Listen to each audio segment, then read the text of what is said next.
اعوذ باللہ من الشیطان الرجیم، بسم اللہ الرحمن الرحیم۔ سورہ نوح، سورہ نمبر 71، مکہ میں نازل ہوئی، رکوع 2 آیات 28۔ شروع اللہ کے نام سے جو نہایت مہربان رحم کرنے والا ہے۔ ہم نے نوح کو اس کی قوم کی طرف بھیجا کہ اپنی قوم کو خبردار کر، اس سے پہلے کہ ان پر دردناک عذاب آ جائے۔ اس نے کہا کہ میری قوم، میں تمہیں صاف صاف خبردار کرنے والا ہوں کہ اللہ کی عبادت کرو اور اس سے ڈرو اور میری اطاعت کرو، وہ تمہارے گناہ معاف کر دے گا اور تمہیں ایک مقررہ مدت تک مہلت دے گا۔ بے شک اللہ کی اجل جب آتی ہے تو پیچھے نہیں کی جا سکتی، کاش تم جانتے۔ اس نے کہا، میرے رب، میں نے اپنی قوم کو رات اور دن دعوت دی، مگر میری دعوت نے انہیں صرف دور بھگایا، اور جب بھی میں نے انہیں دعوت دی تاکہ تو انہیں بخش دے تو انہوں نے اپنی انگلیاں اپنے کانوں میں ڈال لیں اور کپڑوں سے اپنے آپ کو ڈھانپ لیا اور اڑ گئے اور بڑا تکبر کیا۔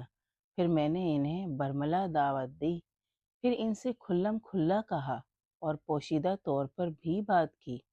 ہاں، میں نے کہا، اپنے رب سے بخشش مانگو کہ وہ بڑا ہی بخشنے والا ہے، وہ تم پر موسلا دھار بارش برسائے گا اور تمہیں مال اور بیٹوں سے مدد دے گا اور تمہارے لیے باغ بنائے گا اور تمہارے لیے نہریں بنائے گا۔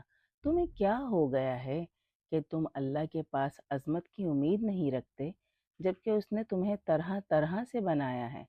کیا تم نے غور نہیں کیا کہ اللہ نے کس طرح 7 آسمان طبقوں میں بنائے اور ان میں چاند کو نور بنایا اور سورج کو چراغ بنایا، اور اللہ ہی نے تمہیں زمین میں پیدا کیا ہے، پھر تمہیں اس میں لوٹا دے گا اور تمہیں نکال بھی لائے گا، اور اللہ ہی نے زمین کو تمہارے لیے فرش بنایا ہے تاکہ تم اس کے کھلے راستوں پر چلو۔ نوح نے کہا، میرے رب، انہوں نے میرا کہنا نہیں مانا اور ان کے پیچھے چلتے ہیں جن کے مال اور اولاد نے صرف ان کا نقصان بڑھایا ہے، اور بہت بڑا فریب کرتے ہیں اور کہتے ہیں اپنے خداؤں کو نہ چھوڑنا، اور رود، سواع، یاغوث، یعوق اور نصر کو نہ چھوڑنا، حالانکہ انہوں نے بہتوں کو گمراہ کر دیا ہے۔ مگر تو بھی ان ظالموں کی گمراہی کو ہی زیادہ کر۔ وہ اپنی خطاؤں کی وجہ سے غرق کر دیے گئے، پھر آگ میں داخل کر دیے گئے، اور پھر انہوں نے اللہ کے سوا کسی کو اپنا مددگار نہ پایا۔ اور نوح نے کہا، میرے رب، زمین پر کافروں کا ایک بسنے والا بھی نہ چھوڑ۔ اگر تو انہیں چھوڑے گا تو وہ تیرے بندوں کو گمراہ کریں گے اور صرف بدکار اور ناشکر ہی پیدا کریں گے۔ میرے رب، مجھے اور میرے والدین کو اور اسے جو میرے گھر میں بطور مومن داخل ہوا اور مومن مردوں اور مومن عورتوں کو بخش دے، اور ظالموں کی صرف تباہی میں ہی اضافہ کر۔